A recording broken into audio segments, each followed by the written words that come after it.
Mapusong Fire Kitty Roadshow, ginpatigayon sa Bacolod City BFP. Nakatutok, Irene Pedreso. Challenge accepted para sa mga kabataan diri sa Bacolod City na maka-eksperyensya kung paano bala mangin isa ka firefighter o kung bumbero bisan sa isa ka adlaw lang.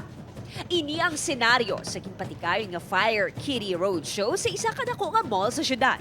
Halin sa pagkamang, paggamit sang fire truck, kag asta sa pagsaka sa mga obstacles. Game na game kag wala sang kakulba ang mga chikitings nga firefighter.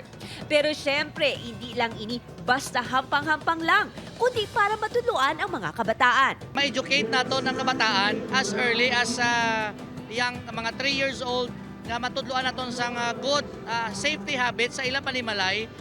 Makita sa ilang mga mata nga naga-enjoy gid ang mga ini, samtang ginatuluhan sang firefighters. Kaangay na lang, kanday Jerome kag Erich. Mga fire. Soon. Naging bumbero, firefighter. Ano? ka man. Yes. Importante suno sa BFP anuman ang edad, tigulang man o kun bata.